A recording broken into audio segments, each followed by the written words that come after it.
Bonjour et bienvenue dans le tutoriel numéro 8 de NetFrame consacré à la validation de documents. Dans NetFrame, vous avez la possibilité d'utiliser la plateforme pour faire valider ce document par par tout document, donc médias, photos, vidéos, par d'autres utilisateurs de la plateforme.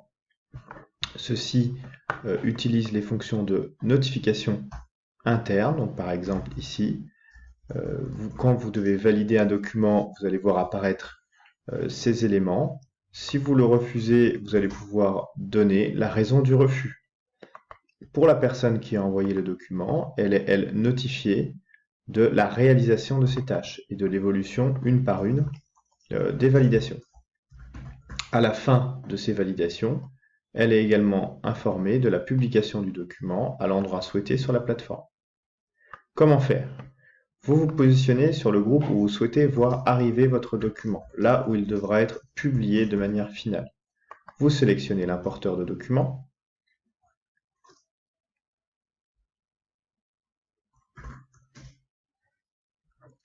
Et vous sélectionnez le circuit de validation. Donc ici, je dois d'abord évidemment choisir un document.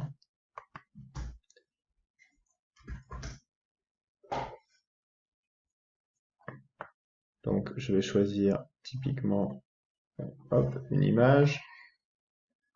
Celle-ci, je la sélectionne. Ensuite, je vais indiquer un certain nombre d'actions que je souhaite voir réalisées avant la publication de ce document. Donc les actions disponibles sont la validation par un utilisateur, par un groupe d'utilisateurs, verrouiller le fichier ou publier. Donc je choisis par exemple un utilisateur.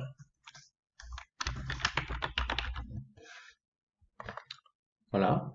Je rajoute une étape, je souhaite que mon fichier soit verrouillé, c'est-à-dire qu'il ne pourra être déverrouillé que par la personne qui a créé ce fichier. Et enfin, je décide de le publier. Je valide l'ensemble de ces options et le circuit de validation est enclenché. Lorsque le fichier sera validé, il apparaîtra ici avec un petit pictogramme indiquant qu'il est verrouillé. Vous n'avez rien eu à faire. Votre fichier est désormais en train de se promener d'utilisateur en utilisateur à la recherche de la validation. Je suis notifié ici, comme je me suis auto-indiqué comme personne devant valider ce fichier. On me demande de valider le fichier, je ne souhaite pas le valider, je refuse. Je n'aime pas cette photo. J'envoie. Donc, en tant que personne ayant envoyé le fichier, je devrais recevoir en notification le refus de la personne.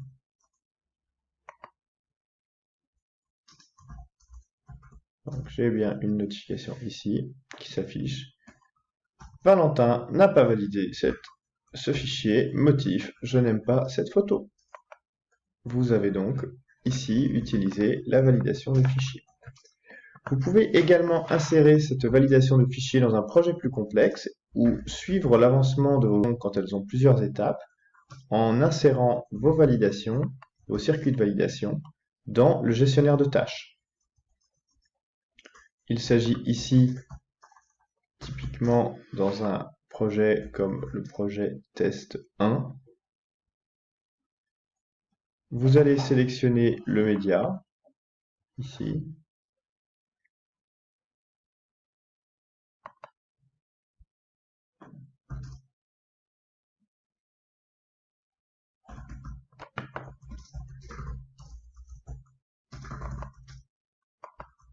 Indiquer de la même manière que vous souhaitez procéder à une validation.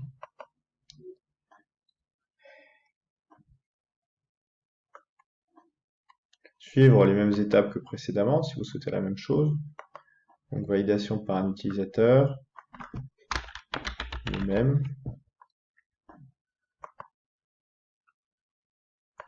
Puis verrouiller le fichier, puis publier le document. Il faut toujours publier en action finale. Vous validez.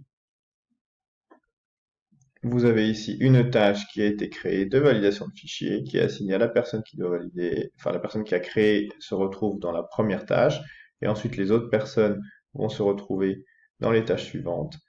Et à chaque franchissement d'étape, les statuts de tâches vont bien être modifiés. Vous pouvez donc, comme ceci, lier une validation de fichier dans un projet plus complexe. Dans une version ultérieure, nous prévoyons de générer ce tableau immédiatement à la suite de chaque validation de document déclenchée sur la plateforme.